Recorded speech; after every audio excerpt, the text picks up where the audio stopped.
Ever feel like you're just drowning in all those articles? You know, the ones with like top 5 tips for unlocking creativity? Ugh, makes my head spin. Yeah, it's like information overload. Right. So we're diving into something a little different today, something really cool, actually. I got my hands on this awesome newsletter from Future Tech, and, their tech insights are always spot on. Mhm. But this one caught my eye because it was all about creativity. Oh, cool. Yeah, and the author, Yan, they actually summarized count them, 5 best-selling books on the topic. Whoa, that's like a shortcut to the best ideas. Exactly, 5 books in one go. Yeah. No way. That's where W come in. So you ready to unlock some creativity? Let's do it. All right. So Yan starts off with this whole idea of like doing what excites you, even if it seems totally pointless. Like what? And get this, they kick it off with a quote from, wait for it, Ray Bradbury, Oh, the science fiction legend. the one and only. Hmm. He said, and I quote, "Don't think. Thinking is the enemy of creativity. You can't try to do things. You simply must do things." Ooh, I love that. It's about getting out of your head and into that flow state. Yes, exactly. It's like when I'm like sketching, Yeah. hours can fly by and I totally forget about like everything else. It's like that inner critic just goes silent. Yes. And that's what Bradbury and Yan are saying. Let go of that need for validation and just create for the pure joy of it. Just create for the sake of creating. Love it. Right. So what's that thing you'd love to do, listeners, even if it seems useless? Think about it. Okay, moving on. Yan's next point is steal like an artist. Ooh, scandalous. Right. But don't worry, it's not about plagiarism before anyone freaks out. Exactly. It's more like recognizing that everything creative builds on what came before it. It's all connected. Yes, like that Steve Jobs quote, "Creativity is about connecting the dots." Oh, totally. Yan even mentions that. And, to connect those dots, you got to have the dots, right? True. So it's about consciously seeking out inspiration images, experiences, anything that gets your creative juices flowing. Yan calls it building a swipe file. Isn't that cool? A swipe file of inspiration. I love it. I'm a visual person, so I'm already picturing like a Pinterest board exploding with colors. Okay, so we've got do what excites you, steal like an artist. But then, curveball, Yan says, we got to show up even when we don't feel like it. Ooh, yeah. Discipline over motivation, right? Easier said than done, though, am I right? Oh, for sure. But Yan uses this great Van Gogh quote. Listen to this. If you hear a voice within you say, you cannot paint, then by all means paint, and that voice will be silenced. Wow. Okay, easier said than done, though. Seriously, right? Like we've all had those days where the creative well is like bone dry. What do you do then? It's so true. Sometimes it really does feel like, trying to squeeze water from a stone. It really can. But here's the thing. A lot of times that inspiration, it's like a byproduct of the work itself. Oh, interesting. Yeah. So the more consistently we show up and do the work, the more likely we are to like bump into those aha moments. So it's not about waiting around for the muse to strike us with a bolt of lightning. It's more like we got to create the conditions for that inspiration to like find us. Exactly. And one way to help create those conditions that Yan talks about? Hit me with it. Morning pages. Morning pages. Okay. Yeah, it's from Julia Cameron's book, The Artist's Way.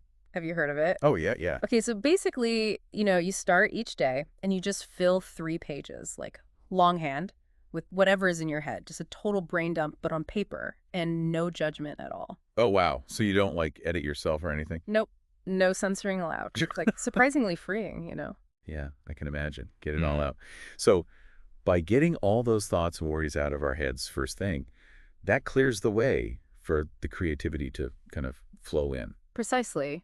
And sometimes, when you're not overthinking it, those random ramblings, they can actually lead to some pretty unexpected insights. You know what I mean? Yeah, totally. And you don't even have to be a writer to benefit from this, right? Yeah. Because I think Yan highlighted that too. Right.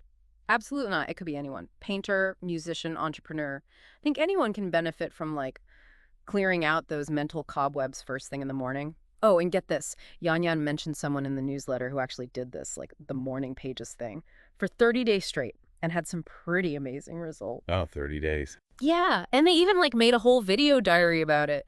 Yan included a link. And get this, Yan's even giving it a try themselves. Wait, really? Yeah. Oh, man, we are so doing a follow-up episode once they've had a chance to really dig in. Yes. Okay, but before we get ahead of ourselves, there's one more really big idea from this newsletter, and I really want to unpack it. deep work. Yes, deep work. It's like the holy grail of productivity in our crazy, hyper-connected world, right? Tell me about it. So Yan Yan connects this to, get this, Cal Newport's book, Deep Work, which is also on their must-read list. And they pick a really good point.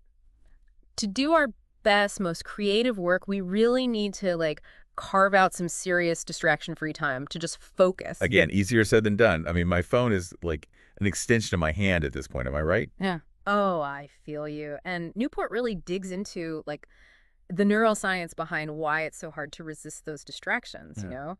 Our brains are kind of wired to crave that novelty, to get distracted easily, which makes deep work even more of a challenge. Oh, it's true. So how do we combat that? How do we even begin to create space for deep work in our already jam-packed lives? Well, Yan Yan talks about the importance of being really intentional about our relationship with technology, especially social media. They actually decided to, get this, do a bit of a social media detox, limited their use to just a couple of platforms just to see what would happen. I kind of admire that, honestly. It can be such a time suck, but then again, it can also be a really powerful tool for creativity. Right. It's all about finding that balance. What do you think? Yeah, for sure. It's definitely a balancing act, isn't it? Totally. It's Yeah. like anything else, too much of a good thing, you know? And the cool thing is, Yan Yan actually includes this link to a video in the newsletter. It's all about how to do a social media detox, which I thought was pretty cool. Wow, they really thought of everything. They're really walking the talk. Okay, so just to quickly recap all those great points from Yan Yan's deep dive here, Yeah. we've got do what excites you, steal like an artist, show up consistently, try those morning pages, and prioritize deep work by minimizing distractions, especially from social media. Yeah. That's a pretty amazing toolkit. Right. It really is. And the best part is, like, these tools are available to literally everyone. You don't need any fancy equipment or, a degree in art or anything like that to, like, unlock that creative potential. Yeah. It's really just about being willing to experiment a little, Yeah. and to just see what works for you. Yes. I love that. So if there's just one thing that you, the listeners, take away from this whole deep dive, let it be this. Stop waiting for inspiration to magically strike. I mean it. Just start creating. Even if it's just for 15 minutes each day, carve out a little time to just explore those creative impulses. What have you got to lose? Yes, 100%. And you know what? To help with that, how about a little challenge? Ooh, I love a good challenge. Okay, so think about this. If you could set aside just 30 minutes every single day, no distractions, to pursue something creative, what would it be? What's that one thing that you've always wanted to try or maybe get back to? Ooh, that is a good one. That's going to make people think. And you know what? Once you have that answer, don't just let it sit there. Take that first step, no matter how small, even if it's just like getting out a notebook and a pen. You never know where it might lead. Couldn't have said it better myself. And to really do a deep dive on all of this, be sure to check out Yan Yan's newsletter. We'll link to it in the show notes. Definitely. We would love to hear from you too. What really resonated with you? What are you going to try?